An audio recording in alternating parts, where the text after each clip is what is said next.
The Mezzotint by M.R. James. Some time ago I believe I had the pleasure of telling you the story of an adventure which happened to a friend of mine by the name of Denniston during his pursuit of objects of art for the museum at Cambridge. He did not publish his experiences very widely upon his return to England, but they could not fail to become known to a good many of his friends, and among others to the gentleman who at that time presided over an art museum at another university. It was to be expected that the story should make a considerable impression on the mind of a man whose vocation lay in lines similar to Denniston's, and that he should be eager to catch at any explanation of the matter which tended to make it seem improbable that he should ever be called upon to deal with so agitating an emergency. It was, indeed, somewhat consoling to him to reflect that he was not expected to acquire ancient manuscripts for his institution. That was the business of the Shelburnian Library. The authorities of that institution might, if they pleased, ransack obscure corners of the continent for such matters. He was glad to be obliged at the moment to confine his attention to enlarging the already unsurpassed collection of English topographical drawings and engravings possessed by his museum. Yet, as it turned out, even a department so homely and familiar as this may have its dark corners, and to one of these Mr. Williams was unexpectedly introduced. Those who have taken even the most limited interest in the acquisition of topographical pictures are aware that there is one London dealer whose aid is indispensable to their researches. Mr. J. W. Britnell publishes at short intervals very admirable catalogues of a large and constantly changing stock of engravings, plans, and old sketches of mansions, churches, and towns in England and Wales. These catalogues were, of course, the ABC of his subject to Mr. Williams, but as his museum already contained an enormous accumulation of topographical pictures, he was a regular rather than a copious buyer, and he rather looked to Mr. Britnell to fill up gaps in the rank and file of his collection than to supply him with rarities. Now, in February of last year there appeared upon Mr. Williams's desk at the museum a catalogue from Mr. Britnell's emporium, and accompanying it was a typewritten communication from the dealer himself. This latter ran as follows: Dear Sir, we beg to call your attention to number 978 in our accompanying catalogue, which we shall be glad to send on approval. Yours faithfully, J. W. Britnell. To turn to number 978 in the accompanying catalogue was with Mr. Williams, as he observed to himself, the work of a moment, and in the place indicated he found the following entry: 978, unknown. Interesting Mezzotint. View of a manor house, early part of the century, 15 by 10 inches, black frame, £2 2s.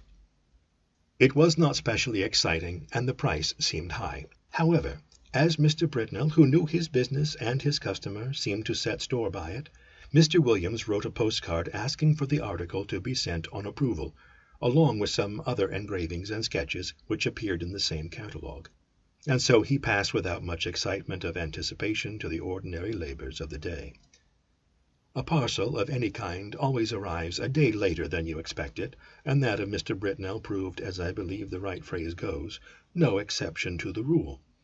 It was delivered at the museum by the afternoon post of Saturday, after Mr. Williams had left his work, and it was accordingly brought round to his rooms in college by the attendant, in order that he might not have to wait over Sunday before looking through it and returning such of the contents as he did not propose to keep. And here he found it when he came in to tea with a friend. The only item with which I am concerned was the rather large, black-framed Mezzotint, of which I have already quoted the short description given in Mr. Britnell's catalogue. Some more details of it will have to be given, though I cannot hope to put before you the look of the picture as clearly as it is present to my own eye. Very nearly the exact duplicate of it may be seen in a good many old inn parlours, or in the passages of undisturbed country mansions at the present moment. It was a rather indifferent Mezzotint, and an indifferent Mezzotint is perhaps the worst form of engraving known. It presented a full-face view of a not very large manor house of the last century, with 3 rows of plain-sashed windows with rusticated masonry about them, a parapet with balls or vases at the angles, and a small portico in the centre. On either side were trees, and in front a considerable expanse of lawn. The legend A.W.F. Sculpsit was engraved on the narrow margin, and there was no further inscription. The whole thing gave the impression that it was the work of an amateur. What in the world Mr. Britnell could mean by affixing the price of £2 2s to such an object was more than Mr. Williams could imagine. He turned it over with a good deal of contempt. Upon the back was a paper label, the left-hand half of which had been torn off. All that remained were the ends of 2 lines of writing. The first had the letters NGLEY Hall, and the second SSEX. It would perhaps be just worth while to identify the place represented, which he could easily do with the help of a gazetteer, and then he would send it back to Mr. Britnell with some remarks reflecting upon the judgment of that gentleman. He lighted the candles, for it was now dark, made the tea, and supplied the friend with whom he had been playing golf, for I believe the authorities of the university I write of indulge in that pursuit by way of relaxation, and tea was taken to the accompaniment of a discussion which golfing persons can imagine for themselves, but which the conscientious writer has no right to inflict upon any non-golfing persons. The conclusion arrived at was that certain strokes might have been better, and that in certain emergencies neither player had experienced that amount of luck which a human being has a right to expect. It was now that the friend, let us call him Professor Binks, took up the framed engraving and said, "What's this place, Williams?" "Just what I'm going to try to find out," said Williams, going to the shelf for a gazetteer. "Look at the back. Something Lee Hall, either in Sussex or Essex. Half the name's gone, you see." "You don't happen to know it, I suppose?" "Oh, it's from that man Britnell, I suppose, isn't it?" said Binks. "Is it for the museum?" "Well, I think I should buy it if the price was 5 shillings," said Williams, "but for some unearthly reason he wants 2 guineas for it. I can't conceive why. It's a wretched engraving, and there aren't even any figures to give it life." "Oh, it's not worth 2 guineas, I should think," said Binks. "But I don't think it's so badly done. The moonlight seems rather good to me, and I should have thought there were figures, or at least a figure just on the edge in front." "Well, let's look," said Williams. "Well, it's true, the light is rather cleverly given. Where's your figure? Oh, yes, just the head in the very front of the picture." And indeed there was, hardly more than a black blot on the extreme edge of the engraving, the head of a man or woman a good deal muffled up, the back turned to the spectator, and looking towards the house. Williams had not noticed it before. "Still," he said, "though it's a cleverer thing than I thought, I can't spend 2 guineas of museum money on a picture of a place I don't know." Professor Binks had his work to do, and soon went, and very nearly up to hall time Williams was engaged in a vain attempt to identify the subject of his picture. If the vowel before the NG had only been left, it would have been easy enough, he thought. But as it is, the name may be anything from Guestingley to Langley, and there are many more names ending like this than I thought, and this rotten book has no index of terminations. Hall in Mr. Williams's college was at 7. It need not be dwelt upon, the less so as he met there colleagues who had been playing golf during the afternoon, and words with which we have no concern were freely bandied across the table, merely golfing words, I would hasten to explain. I suppose an hour or more to have been spent in what is called common room after dinner. Later in the evening some few retired to Williams's rooms, and I have little doubt that whist was played and tobacco smoked. During a lull in these operations, Williams picked up the Mezzotint from the table without looking at it, and handed it to a person mildly interested in art, telling him where it had come from, and the other particulars which we already know. The gentleman took it carelessly, looked at it, then said in a tone of some interest, "It's really a very good piece of work, Williams. It has quite a feeling of the romantic period. The light is admirably managed, it seems to me, and the figure, though it's rather too grotesque, is somehow very impressive." "Yes, isn't it?" said Williams, who was just then busy giving whisky and soda to others in the company, and was unable to come across the room to look at the view again. It was by this time rather late in the evening, and the visitors were on the move. After they went, Williams was obliged to write a letter or two and clear up some odd bits of work. At last, some time past midnight, he was disposed to turn in, and he put out his lamp after lighting his bedroom candle. The picture lay face upwards on the table where the last man who had looked at it had put it, and it caught his eye as he turned the lamp down. What he saw made him very nearly drop the candle on the floor, and he declares now that if he had been left in the dark at that moment he would have had a fit. But as that did not happen, he was able to put down the light on the table and take a good look at the picture. It was indubitable, rankly impossible, no doubt, but absolutely certain. In the middle of the lawn, in front of the unknown house, there was a figure where no figure had been at 5 o'clock that afternoon. It was crawling on all fours towards the house, and it was muffled in a strange black garment with a white cross on the back. I do not know what is the ideal course to pursue in a situation of this kind. I can only tell you what Mr. Williams did. He took the picture by one corner and carried it across the passage to a second set of rooms which he possessed. There he locked it up in a drawer, sported the doors of both sets of rooms, and retired to bed. But first he wrote out and signed an account of the extraordinary change which the picture had undergone since it had come into his possession. Sleep visited him rather late, but it was consoling to reflect that the behavior of the picture did not depend upon his own unsupported testimony. Evidently the man who had looked at it the night before had seen something of the same kind as he had.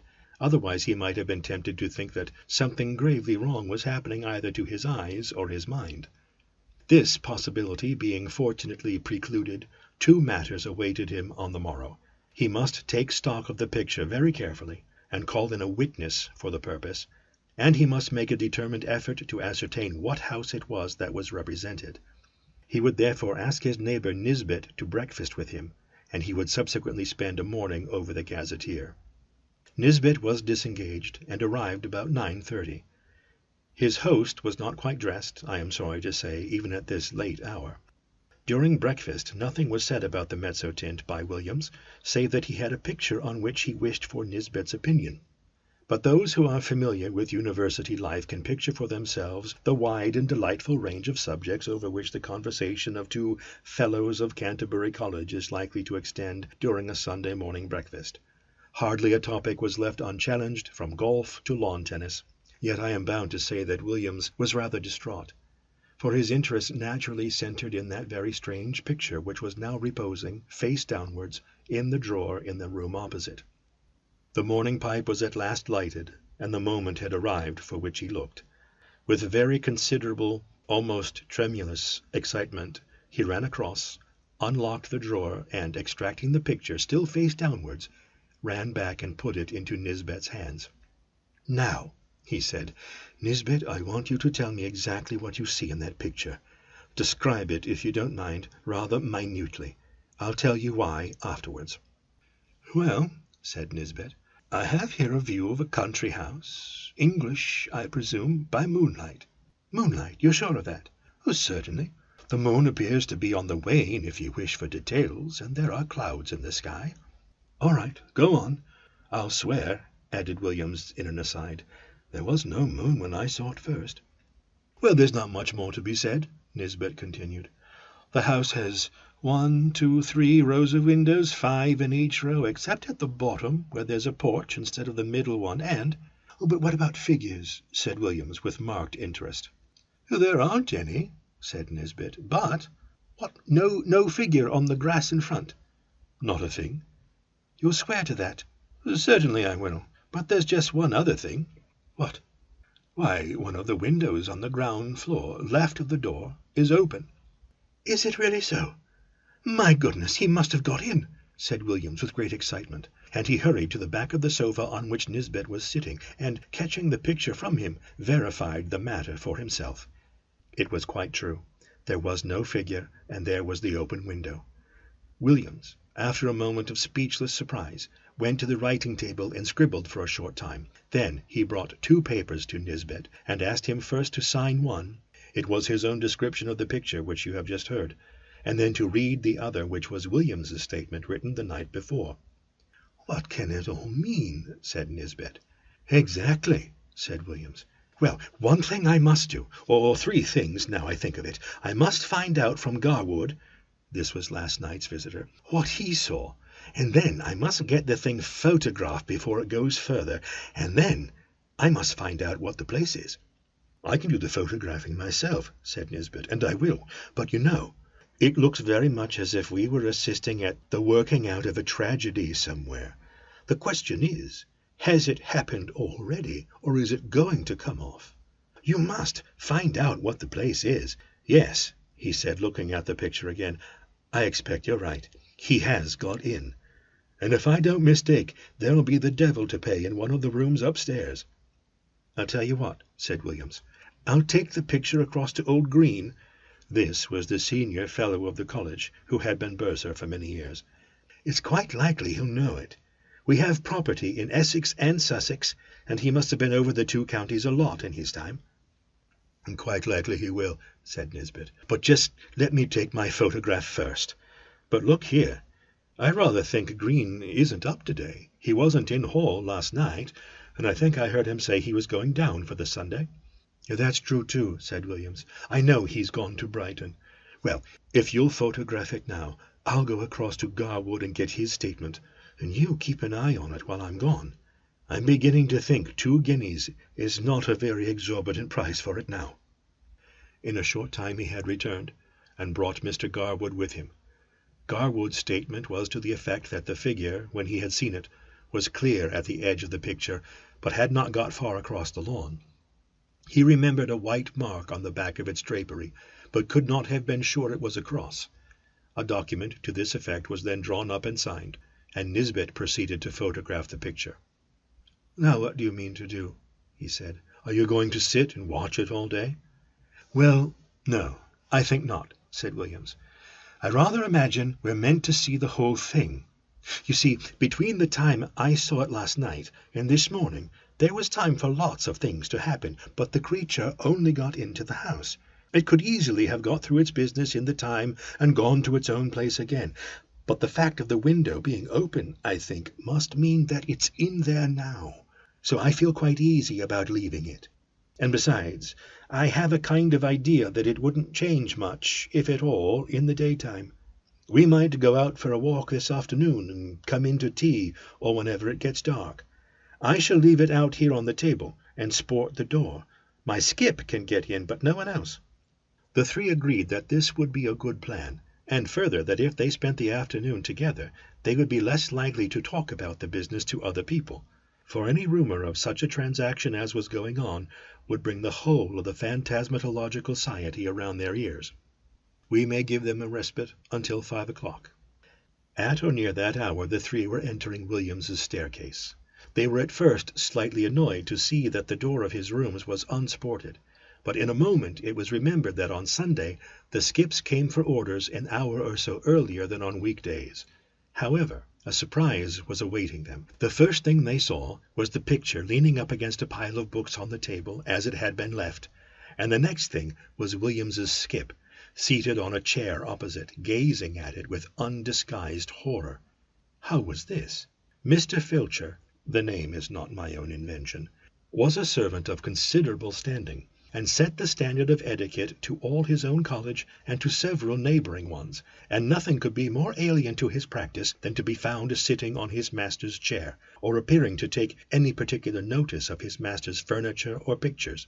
Indeed, he seemed to feel this himself. He started violently when the three men were in the room, and got up with a marked effort. Then he said, I ask your pardon, sir, for taking such a freedom as to sit down. Not at all, Robert, interposed Mr. Williams. I was meaning to ask you sometime what you thought of that picture. Well, sir, of course I don't set up my opinion agin yours, but it ain't the picture I should hang where my little girl could see it, sir. Wouldn't you, Robert? Why not?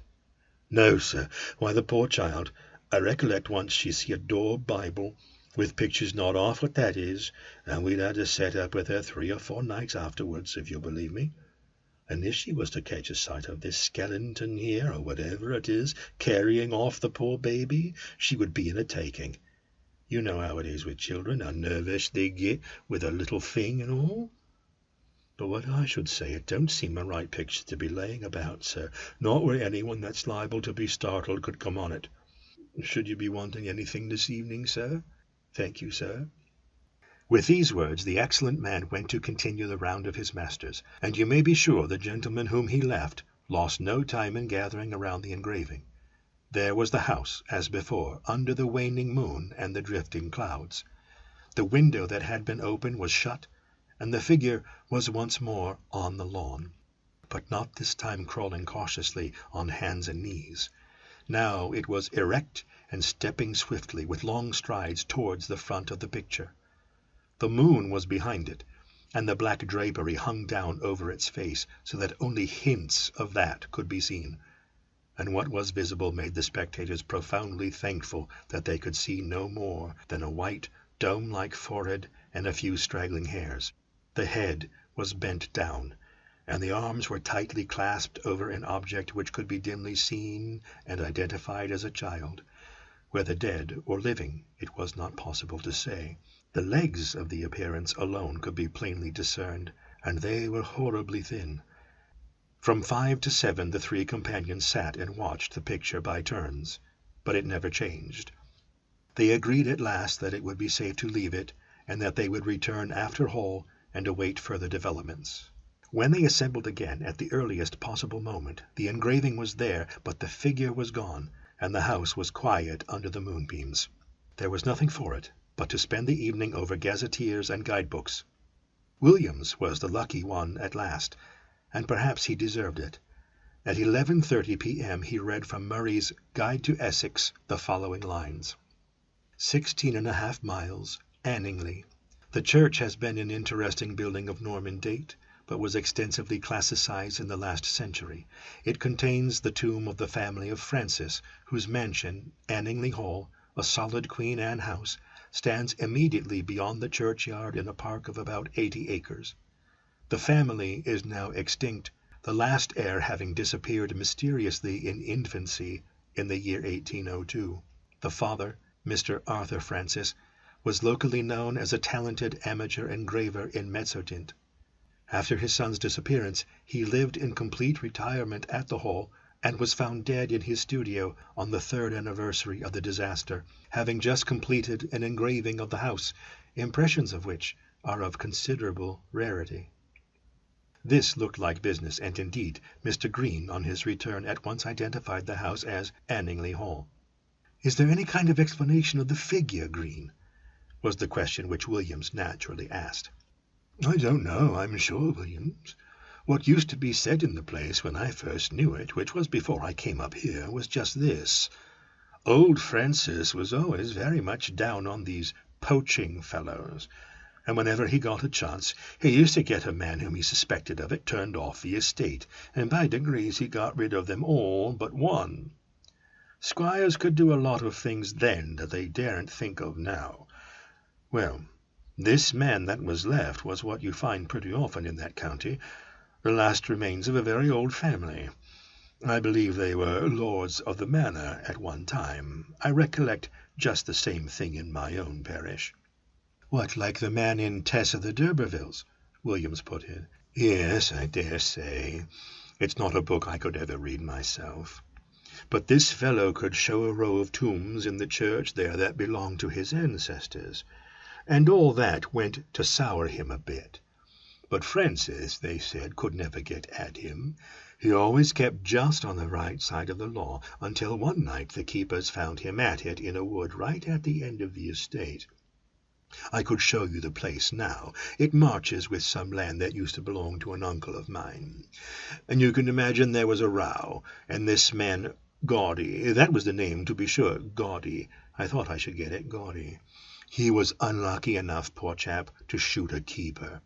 Well, that was what Francis wanted, and grand juries, you know what they would have been then, and poor Gaudy was strung up in double quick time. And I've been shown the place he was buried in on the north side of the church. You know the way in that part of the world. Anyone that's been hanged or made away with themselves, they bury them that side. And the idea was that some friend of Gaudy's, not a relation because he had none, poor devil, he was the last of his line, a kind of spes ultima gentis, must have planned to get hold of Francis's boy and put an end to his line too. I don't know. It's rather an out-of-the-way thing for an Essex poacher to think of, but, I should say now it looks more as if old Gaudy had managed the job himself. Oh, I hate to think of it. Have some whiskey, Williams." The facts were communicated by Williams to Denniston, and by him to a mixed company, of which I was one, and the Seducian professor of ophiology another. I am sorry to say that the latter, when asked what he thought of it, only remarked, "Oh, those Bridgeford people will say anything," a sentiment which met with the reception it deserved. I have only to add that the picture is now in the Ashleyan Museum, that it has been treated with a view to discovering whether sympathetic ink has been used in it, but without effect, that Mr. Britnell knew nothing of it save that he was sure it was uncommon, and that, though carefully watched, it has never been known to change again.